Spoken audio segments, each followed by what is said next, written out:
5 of us. I'm like, wow, this is great news. I was so excited. I jumped. In fact,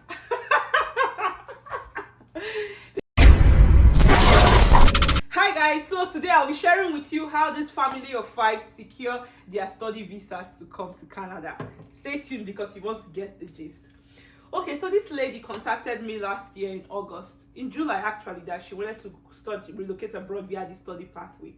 I'm like, fine, let's get to it. Now listen to this lady's profile. She's 48 years old. She has a spouse and 3 children, and she has 23 years study gap. Anyways, we started the process. She joined the masterclass in August of 2022, and she began her application. She took the masterclass, she did the work, she began her application, and she was able to secure admission to one of the universities in New Brunswick in December. So excited, we congratulated her, yeah, congratulations. And then she went ahead to start a visa application. We talked about it. She was like, she cannot leave her family members behind. She wants to relocate with them at the same time, so they wanted to apply for their visas together. So I had a chat with her. We explored the situation to see what is best for her in her case regarding family visa application. Anyway, so after doing several checks, after the conversations, we decided that we're going to do the application together. Mind you, all I do is that I teach, I provide support, she does the work.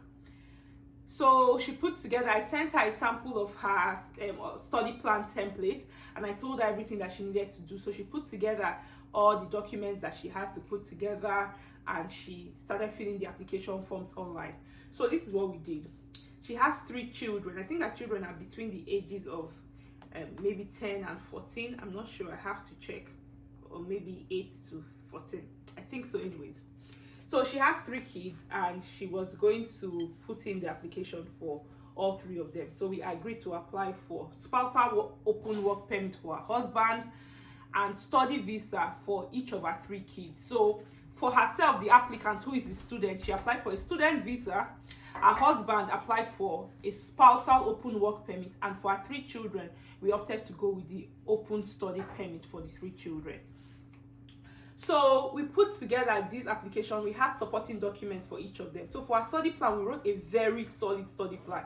The study plan template that I have, seriously, jokes aside, like, that template is very solid. If you use that template and you have all your supporting documents tight, they cannot reject your visa. Anyways, so we packaged all of these documents together for her children, her spouse, and herself. We also wrote a letter of explanation for the spouse. There were certain things that I had to tell her that you need to highlight these things in the letter of explanation for your spouse. So we highlighted those items in the letter of explanation for her spouse. We highlighted certain things in her own study plan for herself. And we wrote a letter for her 3 children. There were things I told her, specific things that she had to put in that letter as well. She did that too in the explanation for the children. We put their bank statements and all the other visa application documents, and we submitted it. She submitted the visa application in February of 2023. Like I said, I only provide guidance. She asks questions, she asks me, and she does the work, the application by herself. So she does the work herself. So while we were waiting for a response to the visa application, on the 24th of February, she received a procedural fairness letter. So in case you don't know what procedural fairness is when you're applying for Canada visa, procedural fairness is like when immigration will give you an opportunity to defend yourself if they feel like you have misrepresented. So if they feel like you have said something that is not true, they're going to send you a letter to say, okay, this is what we think. We think that this thing that you have written here is not true, and it doesn't represent what the reality of things. We are giving you 7 days for you to defend yourself, why we should believe what you have said. And if you are unable to defend yourself, they are going to give you a visa ban for misrepresenting. In most cases, a 5-year visa ban. So once she received that procedural fairness letter, she panicked and she messaged me that, Zino, see, I received procedural fairness. In that procedural fairness, they were telling her that her bank statements that she had used, that they suspect that is misrepresenting what the actual bank statement is. So they told her that she has to submit a proof within 7 showing that this her bank statement that she has provided is authentic and she has not misrepresented. So when she's called me, I'm like, procedural fairness, that's strange. So I asked her 2 questions. I'm like, the first question is, because this bank statement belongs to her husband. I'm like, the first question is, this bank statement, is it your husband's bank statement? She said yes. Then I asked her again, follow-up question. The funds that's inside this bank, that is inside the account that is shown on the bank statement, it's your husband's money? She said yes. There were no transactions. Like, did you do any bulk transactions to just put money in there that you did not explain? So she told me that they had done one transaction which came from a sale of a property, but aside from that, nothing else. Then I asked her another question, that did somebody ever use, like, did your husband give this bank statement to somebody else to use for visa application? And she said no, that didn't happen. So I'm like, okay, no problem there. Then we got this. So I told her exactly what to do. There were a few documents I told her that she needed to bring. So I told her what to do, and she went there, she got the documents. We now wrote another letter of explanation again, explaining, listing together all the documents that we have shown to support that this bank statement is authentic one. We printed a new copy of the bank statement and attached that. Then I remember that I said that there was one lump sum that had come into the account. We explained what the lump sum, where the lump sum came from. It came from the sale of a property. We put all the proof of the sale alongside with it. We packaged this thing. It was time to submit it. We were ready to submit it. On the procedural fairness letter, they had told her that she should submit the proof, and that on her profile where she had done her visa application, there will be a place there for her to upload the documents. Lo and behold, we went there. We did not find that place to upload the documents. Remember, I said that they gave us 7 days. This was already day 5. We did not find a place to upload the documents. I started to call IRCC. She was trying to contact them, so I gave her a few email addresses. Contact them, let's see. I called and called and called. All the time they tell me that all their agents are busy, they cannot take my call. I did everything that I could. So I'm like, you know what, there's nothing we can do in this case. Let us just raise a web form.